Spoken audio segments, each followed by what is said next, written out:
I want to start with what has happened between Iran and the United States, the second direct talk between the two sides after the Islamabad and in Switzerland. The two sides came together talking about basically the main problem. One of the main problems was the case of Lebanon. And it seems that the first clause of the agreement, that MOU that was signed by the Iranian president and Donald Trump, is pointing out the sovereignty of Lebanon. And here is what J.D. Vance said about Lebanon, because it seems that as time goes by, Israelis somehow feeling some sort of pressure coming to Benjamin Netanyahu with the case of Lebanon. And here is what we've learned from J.D. Vance. Israel withdraw forces from southern Lebanon? Well, we want Israel's security to be protected, and we also want Lebanon's sovereignty to be protected, and this is going to be an ongoing conversation. The Israelis have been very clear they do not have territorial intentions on South Lebanon.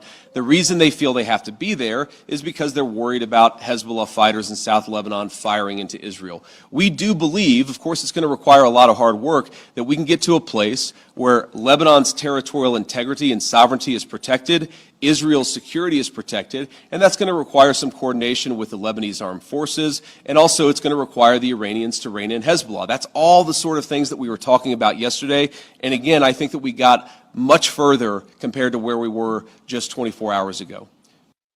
What he said, Scott, in another video that he was mentioning the case of Lebanon, he said two things. One of the important is the new mechanism was defined by the United States and Iran to keep the situation calm between Israel and Lebanon. They call it the deconfliction zone or something like that, a new unit in the way that J.D. Vance was talking about it. And the second point would be, is that going to be the full withdrawal of Hezbollah or of Israel from Lebanon, or is going to be a partial withdrawal?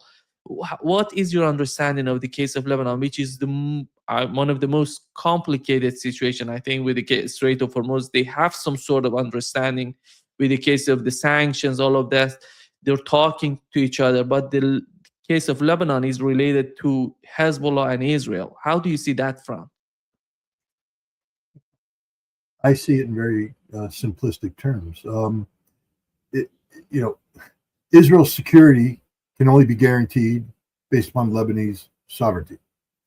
Hezbollah wouldn't exist today if Israel withdrew from Lebanon. Hezbollah exists only because of Israel's illegal occupation of Lebanon. Of course, that is the initial occupation in the 1980s. People say, where is this going? I remind people that Israel has been kicked out of Lebanon once before by Hezbollah, and Hezbollah will kick Israel out again. That's what's going to happen. Israel has lost this war. Israel has no negotiating position. Iran will not buckle. The United States is agreement incapable. Understand that. The Iranians understand that. You understand that. I understand that. It doesn't matter what J.D. Vance says, because the United States cannot keep its word.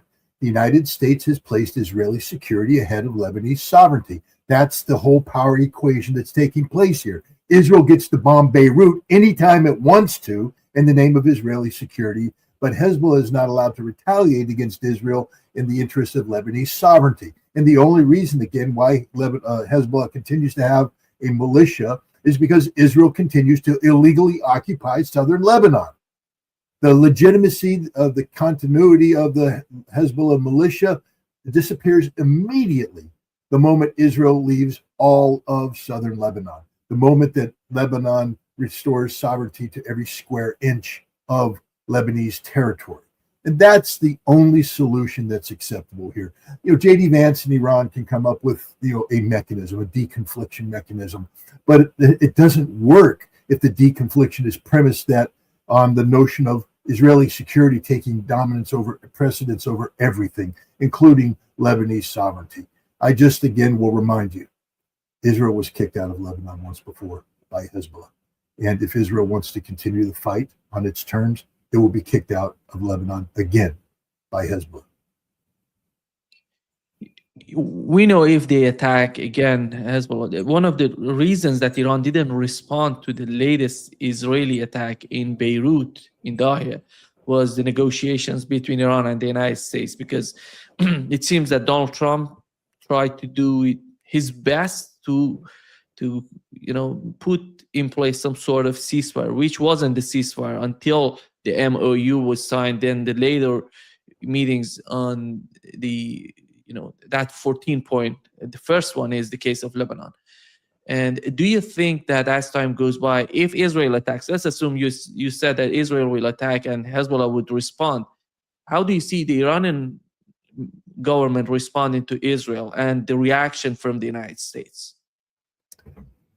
Okay, it's just crystal clear. The MOU is not in effect unless all aspects of the MOU are in effect. If Israel attacks Lebanon, the MOU is not in effect. And if the MOU is not in effect, then Iran will retaliate. And Iran has shown that the first time. It struck Israel when Israel struck Lebanon. It will do so again. Israel got a pass this time because the United States said it will rein in Israel. The United States is agreement incapable. Israel is agreement incapable. They do not negotiate in good faith. Iran knows this better than anybody. So what will happen? If Israel attacks Lebanon, Iran will retaliate against Israel. What will the United States do? Nothing. The United States is desperate for an agreement. The Strait of Hormuz must remain open. If the United States attacks Iran, Iran will do what it did last time, shut down the Strait of Hormuz. And it's just interesting for people to understand the more uncertainty that exists out there, even if Iran says the Strait of Hormuz is open, understand that, the companies that insure the shipping that needs to go through the Strait of Hormuz, they're not insuring the shipping. Why would they? Why would they insure a ship going through a strait that could be shut down at any time and the ship gets hit and sunk? So, the United States is Donald Trump is in a very, very difficult situation. This isn't about the complexities of any geopolitical it's about Donald Trump's political survival, which hinges on the American economy, which is being choked to death because of the Strait of Hormuz situation. So Donald Trump has to get the strait open in a consistent manner, because if oil doesn't start flowing, then the consequences of the energy security crisis that was precipitated by Trump's stupidity in launching this conflict to begin with are not going to be rectified in time to have an impact on the November midterm elections. And that's what this is all about. It's the economy, stupid. Donald Trump has to get an uptick in the American economy that gets the American voters to believe that he has their best interests in mind. And he can't do that if the Strait of Hormuz continues to be choked. And, that's where we're at right now. Do you think, the Strait of Hormuz has been used to put pressure on the United States, then the United States putting pressure on Israelis to not attack Lebanon, not to attack Hezbollah or people and cities and villages in Lebanon? Is that going to work, or are we we're headed towards some sort of new round of war between Iran and Israel without that much of participation of the United States as it was before? I think we're headed to a new round of conflict between Israel and Iran. But I believe that the United States, because look, Iran, I can't speak for the Iranian government, but they've been pretty clear. It's all or nothing. They're not going to allow the MOU to be cherry picked by the United States. It needs to be implemented in full, or there is no agreement. They've walked out of negotiations before, and I believe they'll walk out of negotiations again. And they've shown a willingness to attack nations that are involved in the violations of the MOU. So Israel would definitely be attacked. The question is, what will the United States do? What will Donald Trump do? I think now, the nature of the relationship between Netanyahu and Trump has changed, because now we're looking at Trump's existential political survival being on the line. The midterm elections, it's the end of Donald Trump. It's the end of the Trump legacy. And a narcissist can't allow that to happen. And so now he sees Benjamin Netanyahu as being the man responsible for the demise of the Trump brand. And Trump is a very vengeful person. So, we may be looking at a complete reworking of the U.S.-Israeli relationship in the near future. And can Israel survive that? I don't think Benjamin Netanyahu's political career can survive that. This is a man who has repeatedly come to the United States to go to Congress to wrap himself in the shroud of endless applause. He needs American support in order to retain his legitimacy at home. If Trump pulls the cord, that's the end for Netanyahu. So, I see Israel being compelled to leave Lebanon, one way or another. Yeah, because look at that. You've mentioned the midterm elections, and right after the midterm elections, we're gonna have 2028 presidential elections with JD Vance. It seems coming to the scene, talking about the conflict, and he's trying to bring everything, together and to resolve the issue. Is because of 2028, in my opinion. Is he prepared to sacrifice everything for Israel, for the case of Israel? And to be honest, the way that Donald Trump is talking to Israelis is somehow new. We haven't that much of history. They're talking to each other, putting pressure publicly, humiliating. Let's assume that it's all about a political theater.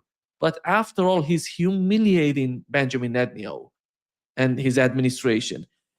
Is that Netanyahu is humiliating himself? Let's be very clear on this. He's not an innocent actor here.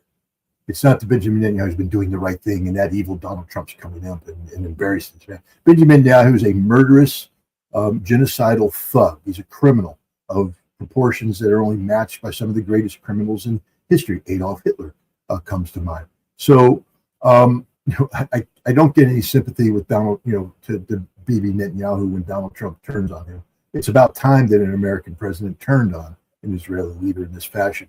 JD Vance will not go down with the ship, meaning that he's not going to sit there and fall on the sword for the state of Israel.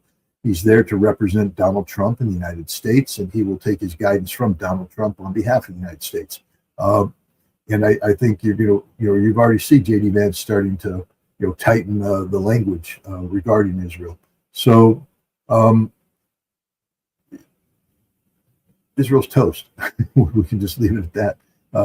This is a situation Israel's not going to get out of. They've backed themselves into a corner. They will have to leave Lebanon, and in doing so, it will be the end of Benjamin Netanyahu. I just want to remind everybody that back in September of 2023, before the October 7th attacks by Hamas on Israel, the Israeli president was warning about the fact that Israel is sliding towards civil war, not civil resistance, civil disobedience, civil war, armed fighting between Israels. And that's how this is going to end. This is going to end with an Israeli civil war because Benjamin Netanyahu has polarized the nation to such extremes. And, in the end, the people that are promoting this war understand that the political survival is dependent upon this war continuing until an Israeli victory that isn't going to come. But they can't afford to acknowledge that because that's the end of them politically. And so I think we're looking at an Israeli civil war coming, violence between Israelis. Is that going to change the political system of Israel? We know that Benjamin Netanyahu, he is a genius for such a long time. Genius in manipulating the political system in the United States, playing both sides, somehow manipulating the whole system in favor of Israel, and getting the support militarily, politically, geopolitically from the United States. Let's assume he's going to be replaced with someone like Naftali Bennett. Is Israel going to remain in the same position, the way that they were somehow getting support from the United States? Or you see, as the head of his state, as the head of Israel, prime minister is changing, you see that sort of leverage somehow disappearing from the scene in the United States, considering AIPAC, which is a very important and was defeated, by the way, in New York again. In the recent, that what has happened in New York. You see the mayor of New York going against the candidate of AIPAC. They have defeated him by a landslide, in my opinion. How do you see that front? Again, Israel has never put the United States in the position that we're in today.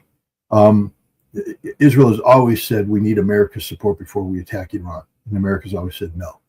And so Israel has never forced the American people to deal with, for instance, the economic consequences of bad policy. Go go back and take a look at the what happened at the in the oil embargo in the 1970s and the fluidity of American policy towards the Middle East at that time. Why? It's the economy, stupid. It's the economy, stupid. It's the economy, stupid. Israel, AIPAC has never allowed the situation to get where the American people had to look into empty wallets to decide whether or not they want to suffer on behalf of Israel. The American people have never been called upon to suffer on behalf of Israel. It's always been a free ride for the American people. Just give them more money, give them more money, give them more money, and accept money. We accepted the two-way street of allowing Israel to buy our Congress. As long as at the end of the day, the American people continue to wrapped in a cocoon of comfort and could be lulled to sleep by the nonsense put forward by the mainstream media, the American people would tolerate this.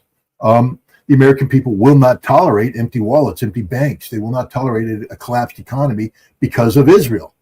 And the American people will turn on Israel. This is the reality that Israel has always known, but Benjamin Netanyahu has forgotten because he had reached the end of his tether. The only way Netanyahu stays in power after October 7th is to basically continue to escalate the cycle of violence and say, I'm the only man capable of having Israel emerge from this cycle victorious. Well, now he's gone to at the end. He got the United States to go to war against Iran. This was supposed to be the end all. We defeat the Iranians. Everything is wonderful. Instead, he got his butt handed to him, defeated by Iran. America, defeated by Iran. Let's keep in mind what a surrender ceremony looks like. A surrender ceremony looks like Japanese coming on board the USS Missouri in Tokyo Bay in September of 1945. Unconditional surrender. That's what surrender looks like. Donald Trump sitting by himself in Versailles signing a document that means nothing is not a surrender ceremony, except to him surrendering to the Iranians because the MOU was dictated by Iran to the United States. People need to understand that. Donald Trump signed a surrender document. He's just not calling it that. But the MOU is designed to give Iran what it wants from this conflict, not what the United States wants. And we need to understand that. And Donald Trump will never forgive Benjamin Netanyahu for putting him in this situation.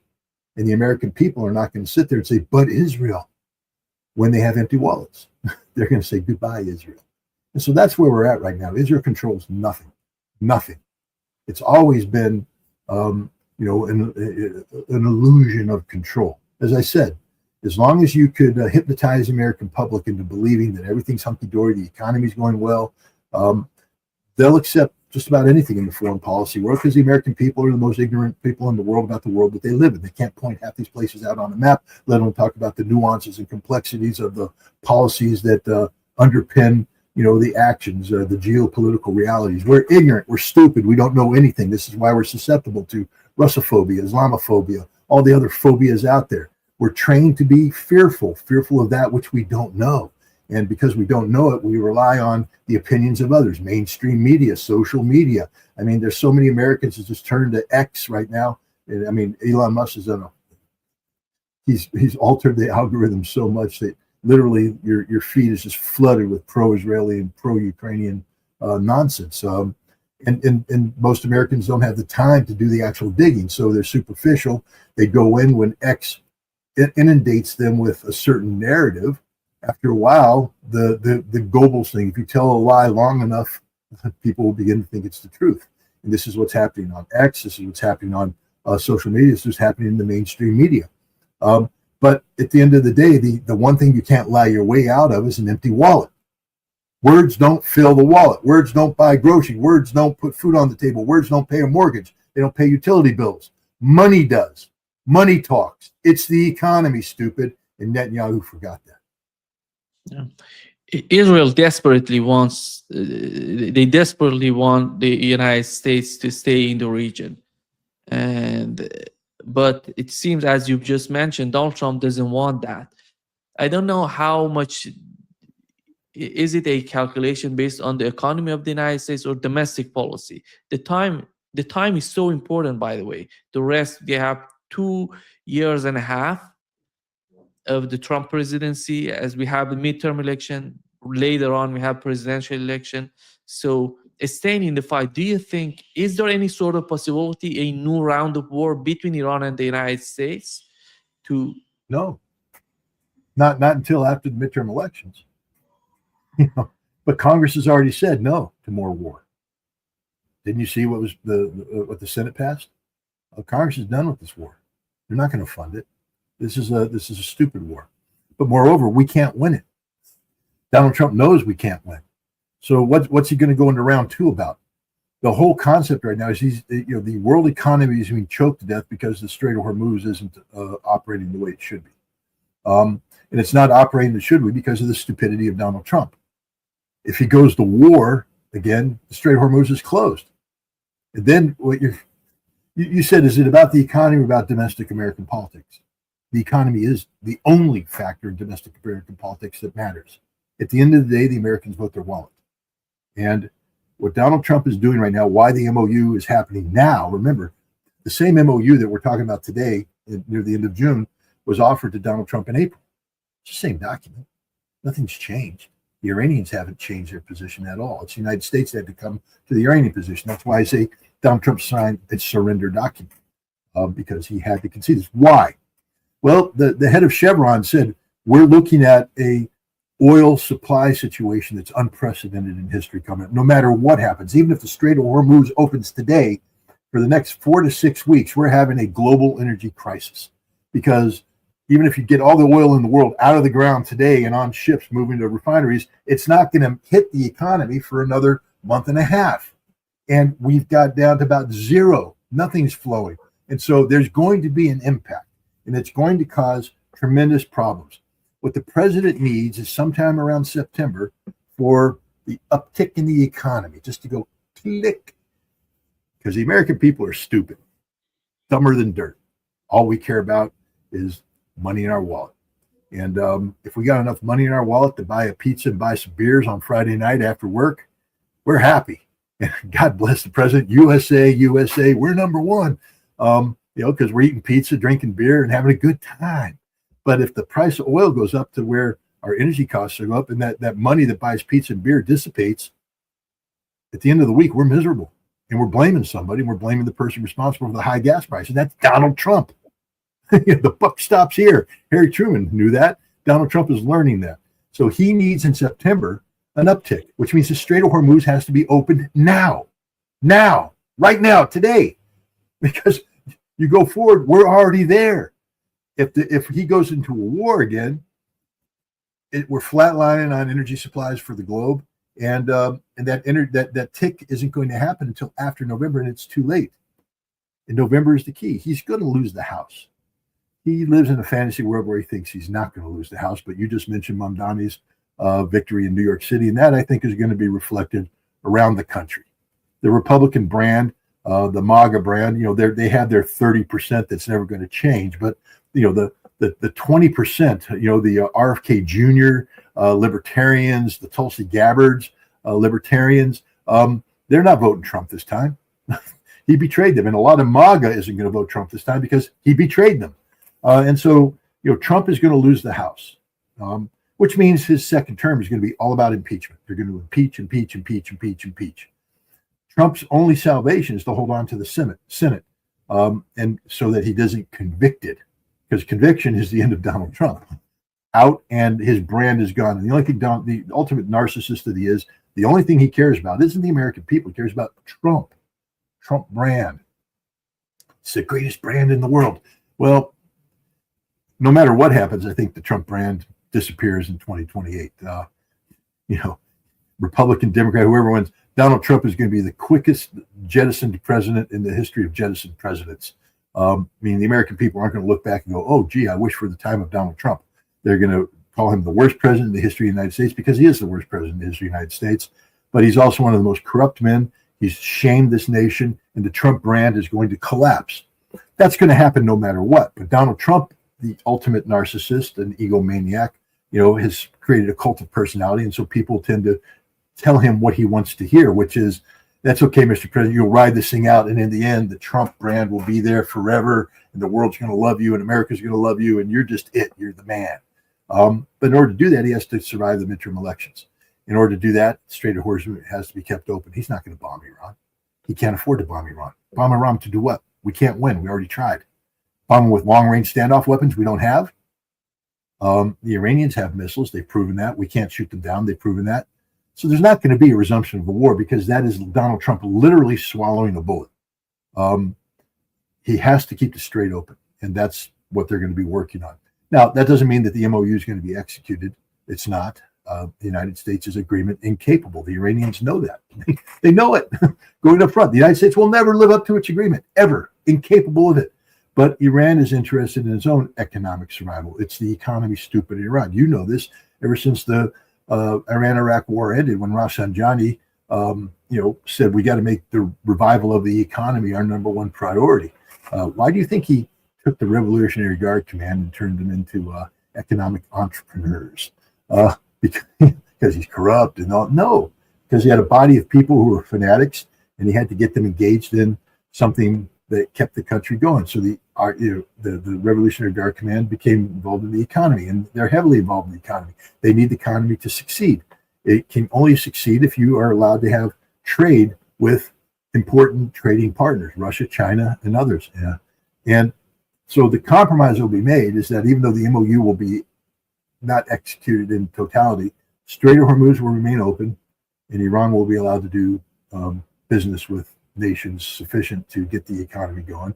And both the Iranians and the United States will accept this gray zone of activity. Because the Iranians understand all they have to do is wait out. Benjamin Netanyahu's history. He's going to be eaten by the people of Israel. And Donald Trump is history too. Starting in January of next year, he'll be paralyzed. All the Iranians have to do is wait until January. Donald Trump will be paralyzed. The United States has no appetite for war.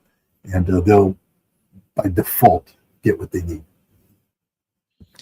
JD Vance, in one of his, I think his podcast yesterday, he said the guy who was interviewing him was, he asked him, did you know about the Strait of Hormuz, the importance of the Strait of Hormuz before starting this war? He said, yeah, we knew what would be the outcome, but the extent of what has happened, it was greater than what we thought. And the other important point was the geography of the region. You know, when you go to war, you have to understand the geography, that it wasn't totally perceived by the Americans. But I think he's somehow, maybe he's lying, because he's lying through his teeth. Yeah. We know this because in Trump's first term, even though J.D. Vance wasn't part of the first term, you remember the Global Hawk drone was shot down over the Strait of Hormuz. And at that time, Donald Trump wanted to retaliate against Iranian air defense. And he actually ordered an airstrike. Over 100 airplanes were in the air, ready to bomb. That's a lie. But the point is, the Pentagon turned to him and said, no, Mr. President, if you strike the air defense, that'll begin a pattern of escalation that ends with the closure of the Strait of Hormuz, and we can't open it. And the Pentagon educated him on the reality of the geography and what it would take for the United States to open it. It'd take a year and a half, up to a year and a half of mobilization, 9 months to a year and a half. Over 900,000 Americans would have to be mobilized and then sent to Iran. Have to be a full-scale war, because that's what it takes to open the Strait of Hormuz. And the Pentagon said, even then, we can't guarantee victory. So the president didn't retaliate. He claims that he did it out of empathy for the Iranian people. He didn't want to kill innocents. No, he did it because the Pentagon said we can't win that war. So the idea that Donald Trump, and the people around him were unfamiliar with the realities of the Strait of Hormuz and the geopolitical positioning of the country is absurd, because those realities weighed in on keeping Trump from escalating at the end of his first term. So this is a straight up lie. The problem here is Pete Hegseth. Pete Hegseth said, I can do this. I got the military to do this. And Donald Trump is so stupid that he believed him. And J.D. Vance is so inexperienced. Understand, J.D. Vance was a corporal who took photographs. He's not, some sort of hardened combat hero. He's not an officer. I'm not picking on enlisted Marines. They are the heart of the Marine Corps. But understand that a corporal's perspective is completely different from, say, a colonel's perspective. The corporal doesn't have to make any hard decisions. He just has to obey orders at the lowest possible level. But he doesn't have to worry about logistical sustainability. He doesn't have to worry about politics. He doesn't have to worry about any of the things. Being tactically proficient, and operationally competent. So J.D. Vance lacks any fundamental foundational military experience that enables him to be to evaluate. Yes, he's been through basic training. Yes, he was tested. Yes, he earned the title Marine, and I salute him for that. But the notion that J.D. Vance's military experience somehow gives him the ability to sit there and look at the overall strategic position is absurd in the extreme. He's never been called upon to do that. And even now, he plays a secondary role of, basically the man that rubber stamps policy. He has some political intuition derived from his former status as a MAGA superstar, understand that the American people don't want endless wars. He's smart enough to understand that. But he doesn't know anything about the nuances of Iran, about the reality of warfare. And if somebody would just ask follow-up questions, they find out quickly that J.D. Vance is just an empty suit. He literally knows nothing about that which he talks about. We know that the change in the public opinion in the United States toward Israel is happening and has happened. More than 70%, 73% of the people were against the war in the Middle East. They said no to war. We don't want that war. But you see two sections were defined recently. One of them is 224. They want to merge the US and Israeli military.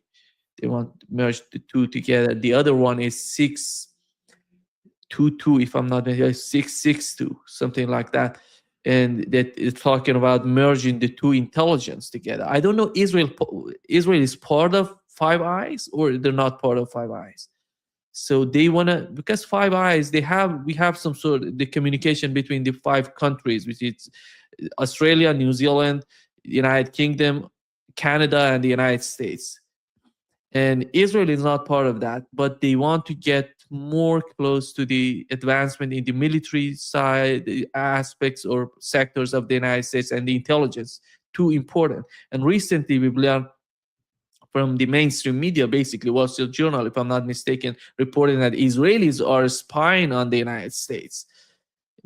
These are, how do you put these things together? On one hand, you see the people are trying to entangle the United States into Israeli affairs and these continuous wars.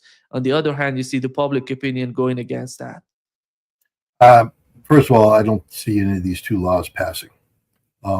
The CIA knows Jonathan Pollard, and they know what the Israelis do, and they understand that Israel is the greatest intelligence threat to the United States and the world today. Israel does more spying on America than any other nation out there. And militarily, again, first of all, there's some constitutional issues. Just because Congress passes a law doesn't mean it is constitutional.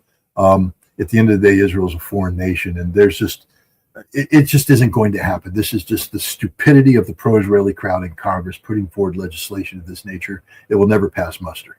So I'm not going to lose any sleep over stupidity. Congress has proposed stupid things in the past, but it's fundamentally un-American. The American people won't go for it. We're not the same as Israel, and it's actually a very bad mistake on the part of the proponents of these two laws, because as you start to open this up for the kind of discussion that needs to take place before votes of this nature, how you want to let Israel into the behind the green door in the intelligence business and give them access to all of our secrets when Israel's the number one threat to the United States in terms of espionage. It's just stupid.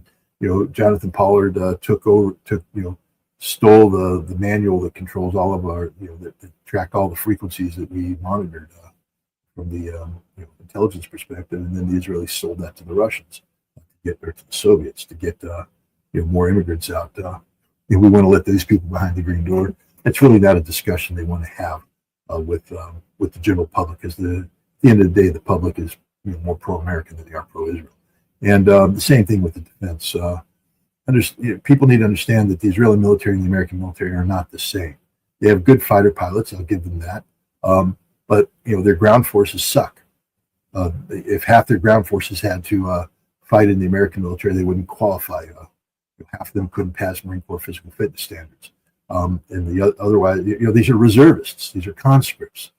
They have a handful of professional cadre, but the majority of their fighters are conscripts who serve for 2-3 years, a year and a half sometimes. You can't train a hardcore professional warrior in that period of time. These are people who don't, and you saw the breakdown of discipline when they went into Gaza.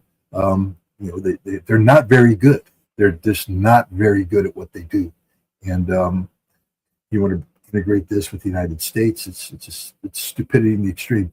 Israel has some special forces that are high quality and such, but when it comes down to the average Israeli defense soldier, they're not the equivalent of the Americans, and they're foreigners. They're foreigners, and not just that, they're hostile foreigners. They don't care about America. They lie about it. They claim they can't, but we know their true intent. And you know who knows the true intent? The intelligence services, who monitors this all the time. So I just don't. This is not a discussion the pro-Israeli crowd really wants to have with the American people. But they put the laws forward. Let's see where they go.